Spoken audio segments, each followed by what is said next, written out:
Law enforcement sources telling Fox News Digital the suspect's name is Andrew Arabica and that he had, quote, anti-ICE stuff on him. 2 people were injured, 1 federal employee and 1 civilian. The latest act of left-wing violence backfired in a uniquely dark way.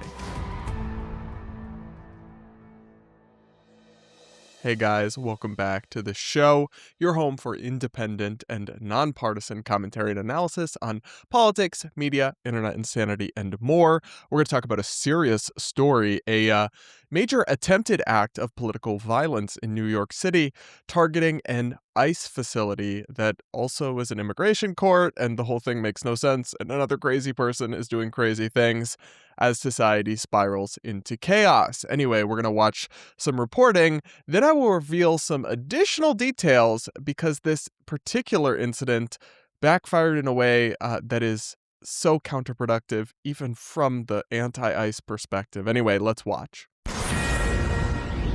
Around 9 o'clock this morning, a man with an incendiary device and some liquid, I don't know what the liquid was, put the liquid down, set some fireworks on top of it. It caused a little bit of a little fire. He was armed with a pellet gun. 2 people were injured. Our Joint Terrorism Task Force is investigating this as an anti-government attack on a. So before we get into more details here, there's already some red flags that this is a mentally disturbed person. I mean, armed with a pellet gun? To what end, my dude? All that's going to do is get you shot if officers confront you and think you have a real gun, while not actually really being able to significantly harm anyone, which I'm glad. But it's just like this person doesn't appear to be thinking straight. And obviously they were trying to set off an explosion, and they did cause a fire that did injure people. But it's like clearly we're not exactly dealing with an evil mastermind here, but rather a disturbed person. And once we learn about this person and I show you some things about their what their influence is and internet habits, you'll understand where this person is coming from and perhaps how they got radicalized. Anyway, we'll keep going here. Attack on a federal facility. Top of the new hour here, chaos outside a federal building in New York City today. Thick smoke erupting outside the Lower Manhattan complex as agents confront a suspect with their guns drawn. Right now, the FBI says they have a suspect in custody. No word on what caused the smoke we saw on scene earlier, but investigators say an incendiary device was used outside the building. So I'll just pause there to say that, like, obviously this wasn't a super destructive attack, but part of the point of this kind of thing is to inspire fear, right? That's why it's called the T word, right?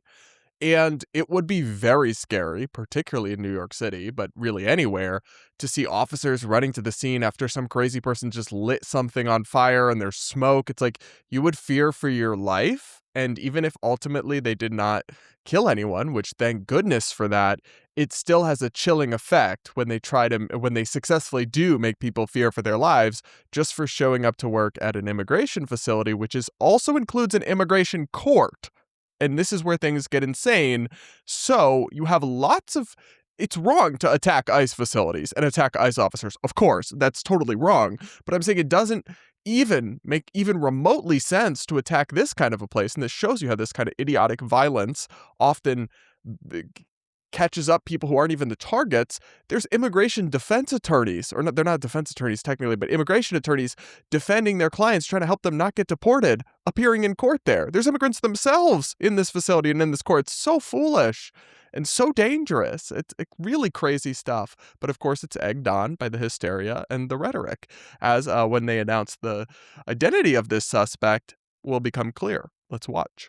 It houses ICE agents as well as a federal immigration court. Law enforcement sources telling Fox News Digital the suspect's name is Andrew Arabica and that he had, quote, anti-ICE stuff on him. 2 people were injured, 1 federal employee and 1 civilian.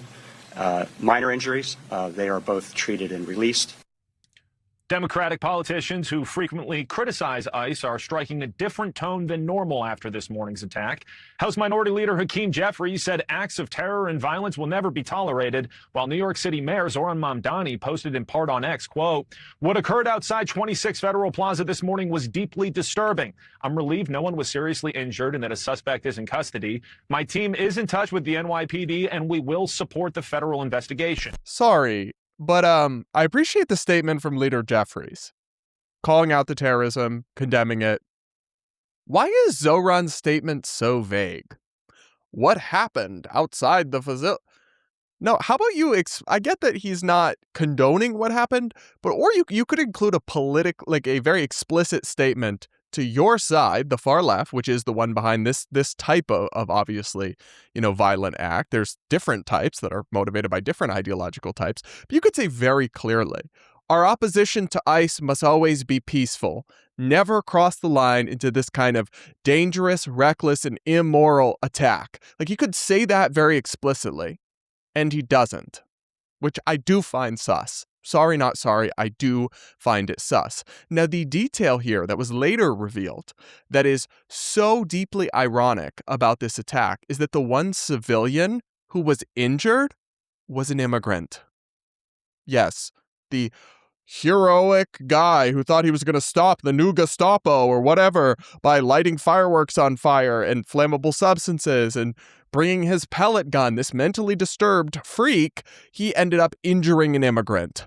Congratulations, Mr. Wannabe. Not even Rosa Parks. Why would I do Rosa Parks dirty like that? Wannabe some sort of violent extremist, and you accidentally target your own people you think you're helping. Wow. Anyway, the more we learn about this individual, the more clear it is that he has been brainwashed by kind of radical leftist slop. And unsurprisingly, an account pointed out that Andrew Arabaca, the man who set off an incendiary device by ICE offices in New York City this morning, follows the New York City Antifa and Antifa-affiliated accounts. This is my shocked face. Really? Wow. Surprising. More here from this post. He also supported Luigi Mangione, views Trump as a fascist who needs to be impeached, pushed for more hate towards Elon Musk, was very pro-Palestine and claimed that eugenics is really an American thing that Hitler copied.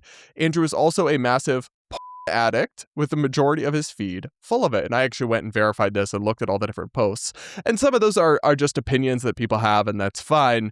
But I think we can draw a connection between following Antifa accounts, supporting Luigi Mangione, the alleged murderer of a healthcare CEO who was a vigilante political terrorist, allegedly, and deciding to do something insane yourself, like attack an immigration facility and injure innocent people as well. But really, it's wrong to do it regardless. But this is a particularly deranged way to go about all of this.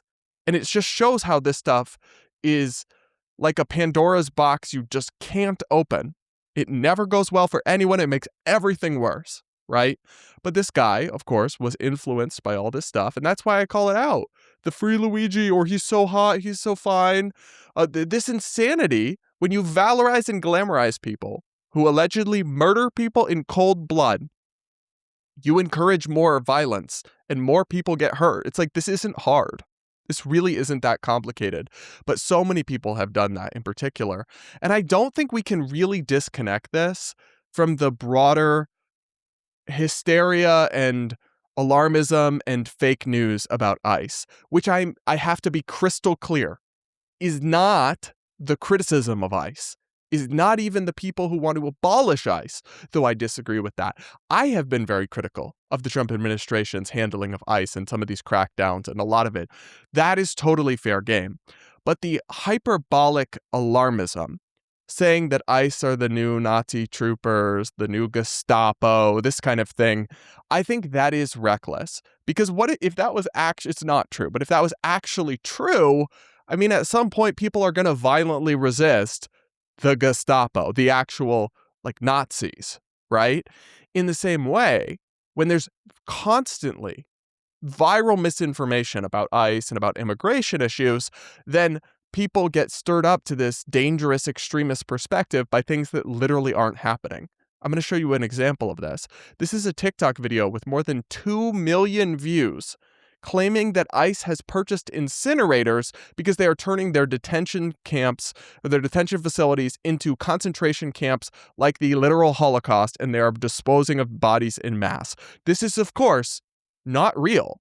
This is not a thing, as I will explain, but millions of people on TikTok are being told that it is. It only takes a couple of them to go do crazy and like accidentally injure immigrants. This is why this is such a problem and why I harp on it so endlessly, guys. Anyway, let's watch this absolutely unhinged video. ICE is buying incinerators, and now we have proof. A Navy contract was just released showing the Navy is managing the construction of a massive network of immigration detention centers across the nation. And what's included in the contract is extremely disturbing. It describes tent cities that can hold 10,000 people each, with a specific provision for biohazard incinerators under the medical and death section. Whoa. That means they are specifically planning for death and choosing to burn the evidence right there on site. The reason DHS is paying the Navy $55 billion for this is so they can get this nationwide network of giant detention centers with infrastructure for handling death built as quickly as possible. And they tried to do it quietly by updating the Navy's existing contract to make this deal instead of creating a new contract specifically for this. Here are my sources if you want more information. Sources. I made it up. That's where the video ends, by the way, guys. She doesn't show the sources. But regardless, this is not remotely accurate or correct, and I will explain why, but that hasn't stopped people on TikTok from believing otherwise by the hundreds of thousands. So I'm going to read a few comments here. Are we really repeating the Holocaust on Hispanics? 138,000 likes on that comment. Trump is our new Hitler now. God help us all. This has gone too far. 52,000 likes. How is the world letting this happen? 30,000 likes. So he is the new Hitler. 97,000 likes. This is insane hysteria. You don't have to agree with how Trump's handling immigration. There's lots of legitimate criticisms to be had about ICE crackdowns, about whether they're following people's civil liberties, about whether everyone's getting the full due process, about the conditions in some of these facilities. But they are not concentration camps where they are burning people's bodies after mass slaughtering them. That isn't happening. These facilities are open to inspection by Democratic elected officials, by journalists going into them, by them talking, the people in them are talking to lawyers and family and journalists all the time. This isn't happening. That's not a thing. As for the incinerators, they're making that sound like that is some strange or nefarious thing, when in fact it is an extremely standard practice in any large facility that has a biomedical hazards. And they're like, they prepare for death. Yeah, just like a prison prepares for death and illness and injury, because people are being held there and some have medical issues or get injured in different ways.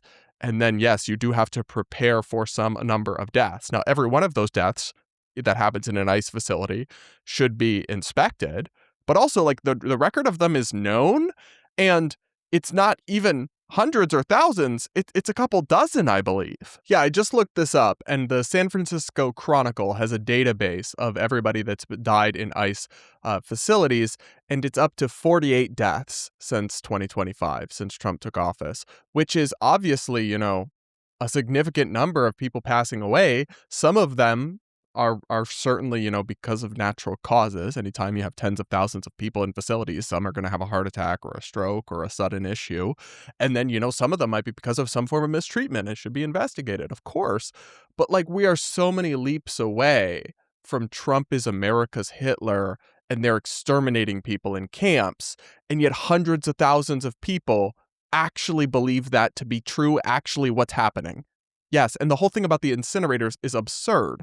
When you actually look into this, that is to have biomedical hazards, right? Biohazard incinerators is a routine and regulatory required part of a large-scale facility that has on-site medical care.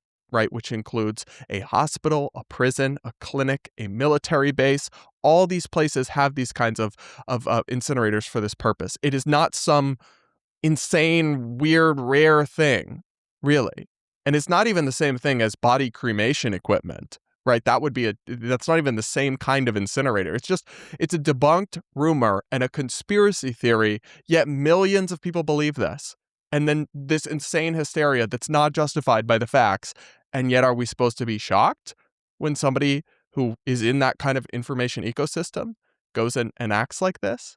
No, that's part of the problem. And this, of course, happens in both directions. But on this issue, we're seeing it more right now with like far left information bubbles. That's part of the problem with whipping up a frenzy and fomenting hysteria, is that some people are emotionally unbalanced and will act in erratic or dangerous ways that you can't predict and can't control. And then this kind of disaster happens. So once again, I mean, no one listens to me or we'd be in a very different media environment and political environment.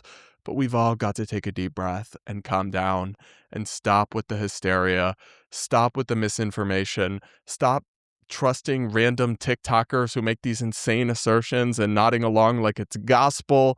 Or if you're on the right, stop believing everything you see on freaking Twitter, because a lot of that is bullshit as well. And everybody needs to calm down, and this kind of craziness must be harshly punished and condemned across the board, or more innocent people will continue to get hurt and everything will just get worse. That's my take on this situation. You guys will have to let me know what you think in the comments below. Make sure you're subscribed if you aren't yet. Hit the like button while you're at it. Do consider becoming a channel member to support my nonpartisan, independent commentary. The best business model on political YouTube seems to be to just pander to one side.